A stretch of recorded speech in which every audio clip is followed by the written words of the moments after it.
गणेशाची गोष्ट ऐका, जी तुमच्या हृदयाला स्पर्श करेल. एका गावात गणेश नावाचा एक मुलगा राहायचा. तो खूप हुशार आणि देवभोळा होता. रोज सकाळी उठून स्नान करून तो देवाच्या मंदिरात जायचा.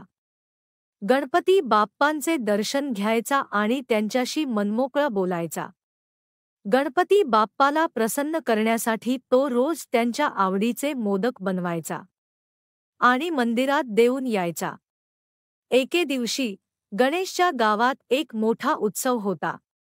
सगळे लोक गणेशाच्या घरी जमले होते. गणेशाच्या आईने मोदक बनवले होते, पण त्या मोदकांची संख्या कमी होती. सगळ्यांना वाटलं की सगळ्यांना मोदक पुरणार नाहीत. पण गणेशाच्या भक्तीतल्या शुद्धतेने चमत्कार घडवला. सगळ्यांना पुरेसे मोदक मिळाले. कधीही निराश होऊ नका.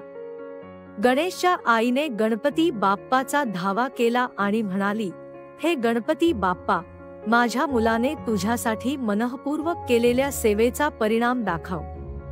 आश्चर्याची गोष्ट म्हणजे जेव्हा गणेशच्या आईने मोदकांचा ताट बाहेर काढला, तेव्हा ताट भरून मोदक आले होते.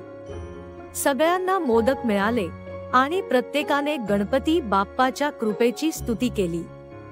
त्या दिवशी गणेशला एक मोठा धडा मिळाला, श्रद्धा आणि भक्तीने काहीही शक्य आहे.